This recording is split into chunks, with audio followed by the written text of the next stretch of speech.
We're going to talk about a zipper sort of, but not zipper insertion. We've done that a couple times. What I'm going to talk about is, this is the Bernina Invisible Zipper Foot number 35. And we have similar in Brother. We're just going to do some fancy piping. So sacrilege. Look, I have a black one in there and here. But I've changed my mind.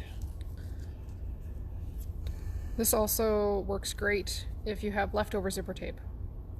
Because you bought a 22-inch zipper and you only use 6 inches of it.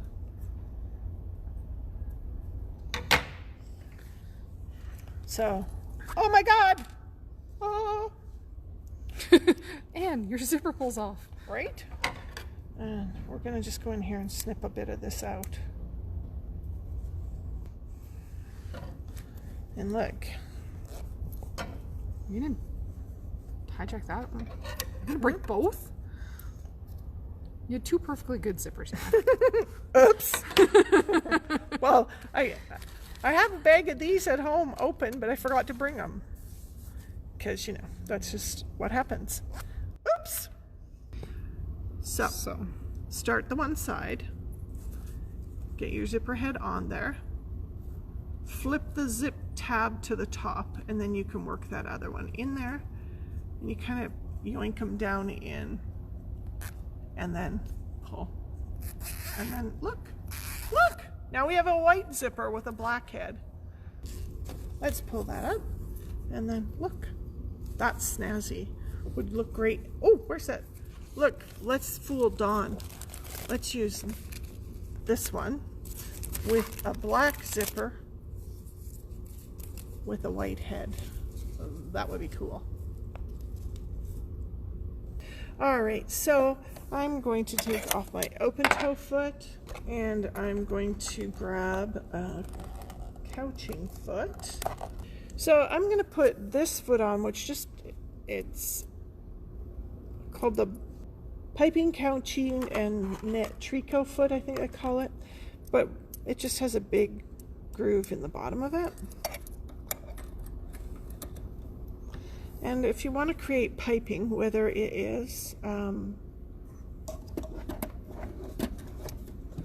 true piping and super duper fake zipper piping, 2 pieces of fabric, which are actually longer than the fabric we would be using in that bag. Then we've got our little zipper. And if you prefer a little more precision in this, we can put the zipper down on the seam, and we could baste it in. If you only have a 1/4 inch seam, you would move the zipper out from there. You might put the tape on this way and follow one of the groovy lines. You can kind of see in the video there's that strong line in the middle. If that's your seam allowance, you can put this along there to help keep it straight. You could use some of that 2-sided sewing tape we've shown you before. Then you can put the zip in from the top here. So the needle right now, if I was to sew, is actually going to run right into the tape here. I'm going to just use my needle position and move it all the way to the left, which will be right next to the tape. Hopefully you can see that. That's not super close to the tape, but you can baste this in place this way if you want to, or you can tape it in place. So I'm going to actually just do halfway for fun, and then I'm going to stop. And then if this was the seam, what we can do now, we can put the other piece of fabric down.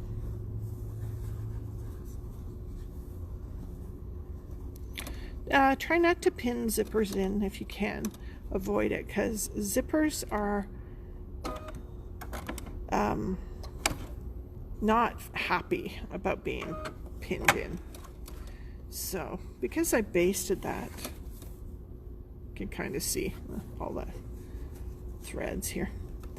It's stitched down, but not as close to the teeth as possible. So you can see I've got quite a bit sticking out there. You can have as much tape showing as you want, or as little. I'm going to put this fabric on top, but we can go back in now.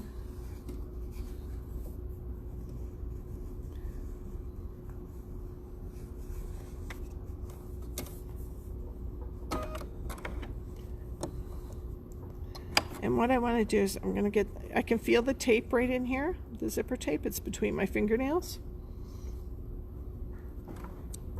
And then I've moved the zip over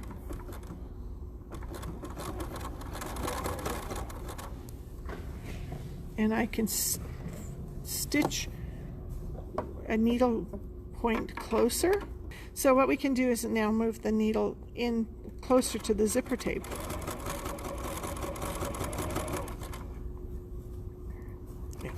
There we go. And if you want to be wild and woolly, you could just hold them together or use that double-sided sticky tape. And you can put these in all in one pass, or you can baste in.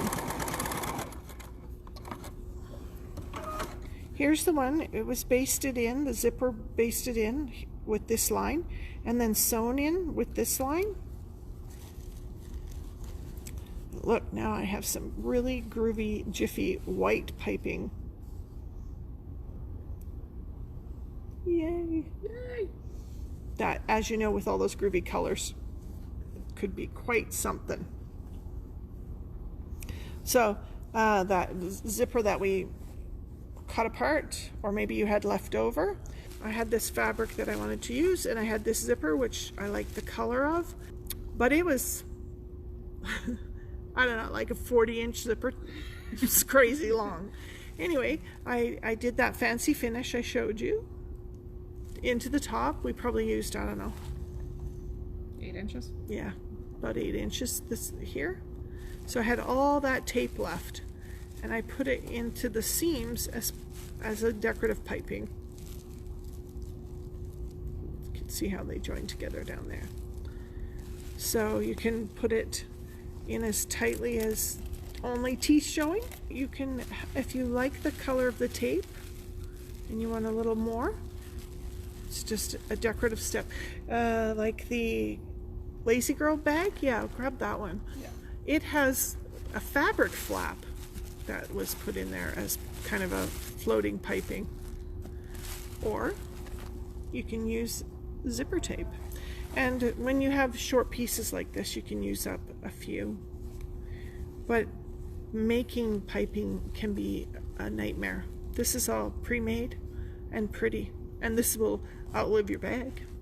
Yeah. I could take some more of that tape.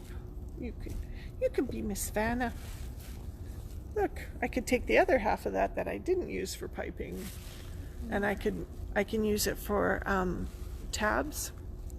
And then I think in the bags there, we've got one that used the zipper pull as trim. Oh, the Bridget's Baguettes has it. So I may have taken other zippers and instead of using it for piping, I took the tape right off, kept the teeth as perfectly color matched zipper pulls. But see, if I used a 14-inch zipper in each of the 3 bags, I would have had a good chunk of tapes left over to do little ties. Used it as piping, like this one.